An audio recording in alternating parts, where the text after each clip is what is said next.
Saya rekat ya. Baik, Bu, sebentar. Nah, ini teman-teman dari Media Lestari itu perusahaan apa? Yaitu perusahaan penyedia paket seminar kit ya. Kayak gini nih contoh-contohnya, ada souvenir promosi, terus ada konveksi juga. Teman-teman kalau butuh nanti bisa langsung order di dari Media Lestari, bisa follow di Instagramnya @pusatseminarkit.Jogja. Terus nih kita bakal ngebahas ada 4 ya. Introduction-nya tadi udah, terus yang kedua ada struktur organisasi, yang ketiga ada workflow-nya, yang keempat ada analisa kelemahan sistemnya. Itu ada 6 ya, ada pieces. Nah, untuk struktur organisasinya tuh ini, jadi tertingginya itu ada saya pribadi sebagai direktur di situ, terus di bawahnya ada HRD, manajer operasional, terus ada finance, ada R&D, Research and Development, terus juga ada manajer sales and marketing, terus juga ada accounting. Sebenarnya accounting ada di bawahnya finance, tapi di sini tetap saya pisahkan karena memang finance ini kita ambilnya itu kayak untuk konsultan gitu aja, jadi sebulan sekali. Kita menggunakan Pak Al, dosen akuntansi kita. Terus di sini ada accounting-nya sudah. Nah, di sini yang paling banyak timnya itu ada aktivitas di produksi ya. Makanya di sini ada supervisor finishing, terus ada supervisor operasional, terus ada supervisor produksi, terus di manajer di sales and marketing itu ada macam-macam juga di bawahnya, bisa dilihat ya teman-teman di sini. Mungkin karena waktunya juga terbatas, nggak usah dijelasin satu persatu. Seperti ini struktur organisasinya, dan untuk alur kerjanya di Dewi Media Lestari itu seperti ini. Jadi kita memasarkan produknya kita itu melalui digital marketing, yaitu ada menggunakan website, ada menggunakan kalau untuk ngebangun branding biasanya kita menggunakan YouTube, terus sama TikTok juga diikut sertakan di situ. Terus juga ada sosial media di situ juga sebagai ini ya platform yang bisa untuk menarik minat pembeli supaya menjadi pelanggannya kita, seperti itu. Terus langsung diakses oleh customer. Customer-nya kita itu B2B, jadi kebanyakan yang order dari instansi pemerintah maupun swasta atau universitas, seperti itu. Dan mereka order juga melalui platform-platform yang sudah kami tetapkan, bisa melalui WhatsApp, bisa melalui Instagram, dan website juga bisa. Nah, itu masuknya ke customer service. Dari customer service bisa langsung masuk di proses produksi. Nah, itu melalui biasanya kalau memang instansinya itu dari swasta, mereka itu ada DP, ada down payment terlebih dahulu. Kalau mereka itu dari instansi pemerintah, biasanya menerbitkan SPK. Dari sini kita menuju ke proses produksinya, yaitu untuk pengadaan material, terus ada tenaga kerjanya ada tenaga kerja yang memang sudah menjadi timnya Dewi Media Lestari, dan juga ada yang outsourcing. Itu tim penjahit itu termasuknya masih outsource karena mereka bekerja dari jumlah yang mereka digaji sesuai dengan dari jumlah yang mereka kerjakan. Terus ada overhead juga, ini berasal dari supplier sebagian. Terus langsung masuk di finishing, terus ada quality control, dokumentasi, packing, dan lain-lain. Nah, dari sini terus ada payment. Kalau dari instansi swasta biasanya langsung dilunasin, kalau dari instansi pemerintah biasanya kan ada termin ya. Jadi mungkin hanya berupa surat jalan yang ditandatanganin oleh instansi tersebut, lalu nanti kita bakalan ini melakukan delivery. Setelah ini kita langsung ada service after sales, jadi gimana caranya menjaga pelanggan agar tetap menjadi pelanggan setianya kita. Itu terkait dengan apa saja, yaitu dengan ada payment nantinya, misalkan tadi kan ada termin ya, harus dibayarnya, ada jangka waktu pembayarannya, mungkin kalau sudah selesai semuanya SPJ atau segala macam, nah itu nanti baru mendapatkan payment. Terus nanti ada penanganan komplain, misalnya ada komplain berarti ya kita selesaikan permasalahan yang di komplain itu apa. Terus ada komplimen, misalnya ada misalnya, oh puas nih Mbak saya order di sini, nanti kita akan bikin testimoni di sini. Lalu kemudian juga menjaga hubungan dengan pelanggan melalui engagement. Setelah itu ini delivery langsung ke customer. Nah, terus ini sistem internalnya dari Dewi Media Lestari. Dari alur tersebut kita sekarang sudah menggunakan sistem yang kita bikin secara customize kemarin, tetapi kita nggak membayar agen untuk membuat sistem ini, tetapi kita nge-hire anak programmer yang dari Amikom juga, seperti itu. Jadi ini yang di sebelah kiri ini untuk login ya, login seluruh karyawan. Kita di sini sesuai dengan hak aksesnya, misalnya saya itu nanti login dengan username-nya dan dengan password-nya ada di sini, terus nanti bisa langsung dapat dashboard-nya masing-masing. Nah, kalau dashboard-nya owner seperti ini nih, dashboard saya mungkin bisa menampilkan omset selama beberapa periode waktu sesuai dengan yang kita inginkan, misalnya hari, minggu, bulan, dan tahun ada di sini ya. Terus ini ada menunya itu ada gaji, laporan, karyawan, order, dan lain sebagainya. Ini sudah mencakup semua alur yang ada di bisnis prosesnya di Media Lestari tadi. Nah, ini ada action menunya itu ada macam-macam juga ya di sini yang paling kiri. Ada gaji, laporan, karyawan, order, customer, produksi. Nah, pokoknya semua karyawan itu mendapatkan hak akses sesuai dengan wewenangnya masing-masing. Misalnya kalau supervisor produksi berarti mereka bisa nih ngecek yang berhubungannya dengan produksi. Kalau supervisor yang ada di kantor berarti hubungannya ngecek produksi yang ada di kantor. Terus kalau produksi yang ada di rumah produksi berarti ngecek aktivitas yang berada di rumah produksi, seperti itu. Terus ini juga sudah merecord gaji, jadi kalau kita gajian itu sudah terintegrasi antara presensi, antara siapa yang sakit, siapa yang izin, siapa yang absen tanpa keterangan, kayak gitu udah terintegrasi semua, sehingga kalau pas gajian itu kita nggak usah ngitung satu persatu, sehingga langsung bisa ini terlihat, oh gajinya si A sekian, gaji B sekian, total gajinya sekian di bulan ini, gitu. Terus juga sudah mencakup sistem accounting, yang mana ini kemarin kita gunakan pengetahuannya kita masukkan ke dalam sistem ini menggunakan pakar juga ya tentunya. Kita alhamdulillah karena di Amikom kemarin ada dosen akuntansi Pak Al, kita menggunakan Pak Al di sini, minta bantuannya Pak Al untuk membuat sistem akuntansi yang ada di Dewi Media Lestari ini, sehingga dari dulu sampai sekarang perubahannya sangat banyak sekali ya. Yang dulunya hanya manual menggunakan Excel kayak gitu, sekarang semuanya sudah terangkum menjadi satu sistem accounting yang ada di sini. Dan semuanya sudah diinput ya datanya, udah ada kas apa saja yang dibutuhkan, sudah terekam di sini semuanya. Nah, terus ini juga informasi progres dari proyek yang real time. Jadi misalnya hari ini ada orderan masuk melalui CS. Nah, CS itu kalau ordernya sudah fix masuk, otomatis akan dia ini ya, input data. Umpamanya nomor 1 ini ada Bu Bambang, instansinya dari mana nih? Oh, ternyata dia broker. Nah, ordernya apa? Nah, di sini semua nanti sudah ada statusnya. Misalnya kalau statusnya sudah baru desain, berarti di sini ada tulisan desain. Nah, ini nanti yang memiliki wewenang untuk mengubah status ini adalah karyawan yang memang memiliki job desk sesuai dengan tanggung jawabnya masing-masing. Misalnya kalau desainernya sudah selesai, berarti nanti ini sudah selesai di desain, sudah masuk di produksi, dan nanti akan langsung otomatis masuk di sistem timnya yang ada di produksi. Seperti itu, udah ada deadline-nya, terus ada pembayarannya bagaimana, terus ini action-nya sudah sampai mana, kita bisa klik di sini kalau di sistemnya. Tapi karena ini screenshot, jadi kita nggak bisa action di situ. Nah, terus ini untuk sarana sebagai merekam presensi dan kinerja karyawan. Di sini yang saya ambil contohnya yaitu untuk penilaian penjahit, di tim penjahit.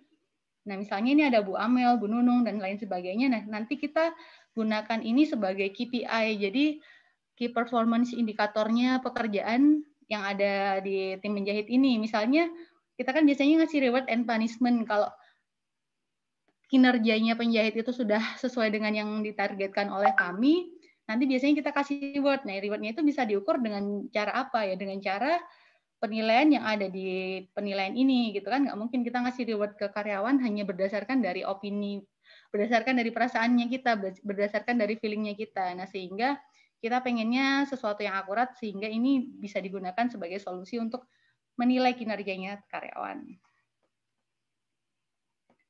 Nah, ini kelemahannya sistem, analisis kelemahannya PISIS itu tadi. Kalau ini kayaknya nggak perlu dibacain satu persatu ya. Misalnya aja ya ini faktornya dari faktor performance, itu departemennya ada di departemen customer service, biasanya kan tugasnya menerima order dan follow up customers. Nah, masalahnya itu apa? Masalahnya itu sering terjadi miskomunikasi antara CS dan bagian produksi sehingga terjadi kesalahan produksi.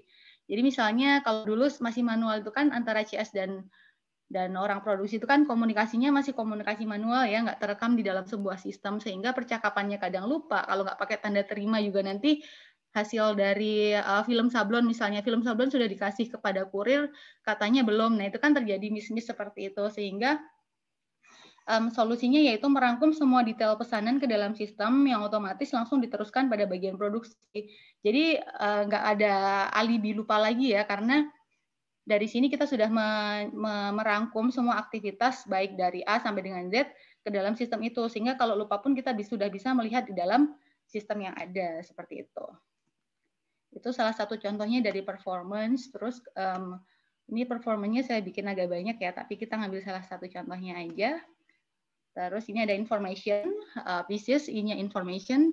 Misalnya nih departemennya sebagai saya sebagai seorang direktur, tugasnya ngapain nih? Tugasnya memastikan perusahaan on the track, menuju visi dan misi, menciptakan budaya kerja sesuai dengan value perusahaan, memberikan motivasi dan pengaruh bagi karyawan supaya bisa bekerja dengan maksimal, namun tidak merasa terbebani. Ini tugasnya sebagai seorang direktur. Nah, masalahnya apa nih? Masalahnya belum bisa melihat performance kinerja dari setiap karyawan, omset, permasalahan, data-data, proses produksi, dan lain-lain. Apabila sedang tidak berada di kantor. Nah, ini bisa melihat kalau kita benar-benar hanya melihat laporan yang ada di kantor, laporannya manajer, laporannya supervisor, laporannya accounting, dan lain-lain. Sehingga menurut saya di sini yang direktur juga merangkap sebagai seorang owner yang tidak setiap hari berada di kantor karena ada aktivitas banyak banget. Nah, ini tentu saja perlu sekali ya adanya sistem ini, karena sistem ini terintegrasi secara online oleh satu bisnis proses ke bisnis, sehingga saya bisa mendapatkan ini bisa real time gitu.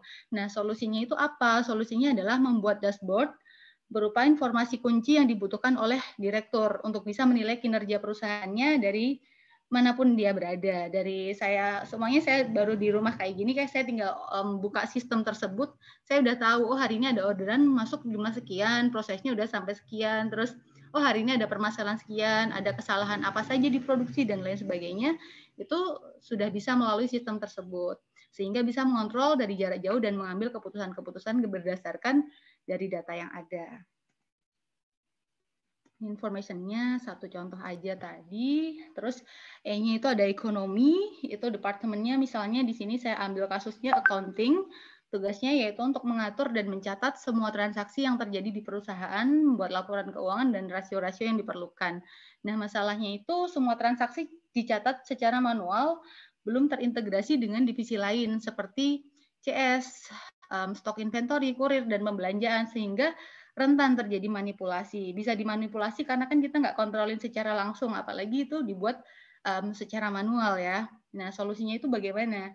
Solusi atau peluangnya itu membuat sistem informasi dengan fitur perhitungan secara otomatis yang terintegrasi dengan divisi-divisi yang terkait dengan aktivitas keuangan di perusahaan. Jadi misalnya gini, yang nanganin stok itu kan ada sendiri, inventory itu kan ada sendiri yang nanganinnya, sehingga dari jumlah stok yang ada oleh karyawan yang bertanggung jawab dengan stok tersebut itu nanti sudah terintegrasi dengan sistem accounting yang dibawahi oleh si accounting tersebut gitu. Dan kalau misalnya ada karyawan yang sedang belanja keluar, ya gitu nanti otomatis langsung bisa terupdate, oh belanjanya habisnya sekian. Meskipun nanti notanya juga diberikan kepada si accounting tadi itu, tetapi juga tetap aja si tukang belanjanya itu langsung bisa masuk ke dalam sistem itu untuk menginformasikan bahwa oh ini belanjanya habis sekian.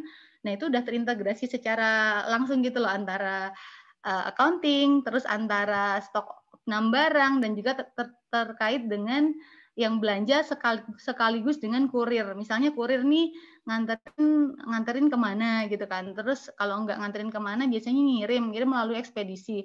Nah itu nanti sudah bisa kelihatan nilainya berapa. Nah itu nanti sudah terintegrasi langsung di accounting-nya itu tadi. Tinggal nanti tetap harus ada yang manual. Jadi nanti bisa untuk mencocokkan antara sistem ini sudah berjalan dengan optimal atau belum, karena sampai sekarang juga masih tetap di developing gitu. Terus yang C-nya yaitu kontrol. Departemennya misalnya di sini saya ambil kasusnya manajer, tugasnya memastikan tim yang bekerja dengan baik sesuai dengan job desk dan berusaha mencapai target yang ditentukan oleh direktur. Masalahnya belum bisa melakukan controlling secara langsung karena harus mengolah data-data secara manual terlebih dahulu dan belum tentu data yang diolah tersebut sudah akurat sesuai dengan kondisi yang terjadi. Nah, kadang kan manajer itu kan kalau mau nilai ini itu, mengontrol ini itu kan harus benar-benar memperhatikan data-data yang memang belum menjadi satu gitu ya. Masih ada data ini, data itu harus mengcombine sendiri gitu menggunakan manual. Nah, sedangkan kalau menggunakan sistem ini sistemnya ini mengharuskan setiap karyawan konsisten dalam menginput data yang dibutuhkan sesuai dengan job desk dan hak akses yang diberikan sistem kepada mereka. Semua karyawan itu kan mendapatkan job desk-nya masing-masing dan juga aksesnya masing-masing dengan sistem ini. Sehingga apapun aktivitas maupun data yang diperlukan oleh sistem itu harus diinput setiap harinya. Nah, di situ kita juga memberlakukan semacam controlling gitu, misalnya, oh hari ini kamu kok belum input, nah kayak gitu nanti kita biasanya langsung tegur, supaya setiap hari itu ada data yang masuk di dalam sistem tersebut sehingga apapun yang nanti kita mau ambil keputusan terus apapun itu nanti berdasarkan dari data-data yang memang sudah mereka input setiap harinya itu. Sehingga semua informasi yang diperlukan untuk controlling bisa tersedia. E-nya yaitu efisiensi, kalau di accounting ini hampir sama ya dengan modul yang diberikan oleh Bu Emma, oleh Prof. Emma, yaitu tugasnya mengatur dan mencatat sama dengan yang tadi. Terus masalahnya ya pemborosan ya, hubungannya dengan efisiensi, penghematan. Nah, ini masalahnya ada di penggunaan tinta, kertas, dan alat tulis lainnya dalam proses pencatatan transaksi yang terjadi. Membutuhkan waktu yang cukup banyak untuk mencatat transaksi dan laporan dan membuat laporan keuangan secara manual. Nah, sedangkan kalau menggunakan sistem ini, sistemnya nanti bakalan terintegrasi secara online dengan web base yang bisa menghemat waktu serta biaya yang harus dikeluarkan oleh perusahaan khususnya dalam penyusunan laporan keuangan dan pencatatannya. Sehingga di sini nanti kita bisa menghemat tinta, menghemat kertas, dan menghemat waktu apabila menggunakan sistem tersebut. Karena sudah ada program yang untuk memang benar-benar setelah kita tutup buku itu langsung bisa di-print, nah itu nanti langsung diarsipkan. Karena mau nggak mau meskipun semuanya udah terekam di dalam sistem, kita juga butuh hard copy ya untuk laporan yang bisa kita baca gitu. Lalu kemudian S-nya itu service, departemennya di sini service after sales. Tugasnya memastikan produk yang diterima pelanggan sesuai dengan yang dipesan, menangani komplain, komplimen, dan menjaga hubungan baik dengan pelanggan supaya menjadi pelanggan setia dan bisa merekomendasikan produk kita ke rekan-rekannya. Nah, masalahnya yaitu yang pertama, harus memfollow up pelanggan satu persatu untuk mendapatkan feedback terkait pelayanan dan produk. Sehingga data kepuasan serta komplain pelanggan masih sering lupa untuk diinput ke sistem. Nah, padahal yang namanya adanya feedback itu kan penting ya. Kadang-kadang kalau nggak ke data dan nggak diolah datanya kan ya buat apa gitu mendapatkan feedback tersebut. Sehingga dengan sistem ini, kita solusinya yaitu membuat link untuk menilai kepuasan pelanggan ataupun feedback. Dan dari link tersebut langsung bisa diintegrasikan dengan gudang data maupun bank data yang ada di sistem. Sehingga setiap bulan sudah otomatis memberikan laporannya.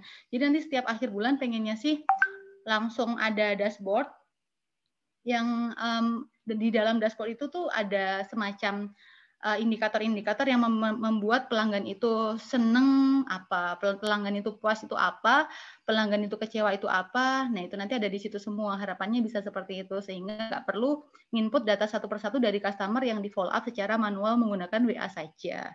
Jadi kalau udah di sistem itu semua, insya Allah dari bisnis prosesnya dari A sampai dengan Z kerangkum di situ semua sehingga kita mau melakukan forecasting, kita mau melakukan apapun itu nanti, insya Allah kalau sudah ada data yang digunakan sebagai acuan, keputusan yang kita ambil itu nanti jauh lebih baik daripada hanya menggunakan feeling semata. Cukup sekian dari saya. Terima kasih Prof. Emma atas kesempatannya dan Terima teman-teman. kasih banyak Mbak Dewi sudah berkenan share hasil pengerjaan tugasnya. Ini luar biasa, sudah cukup komprehensif.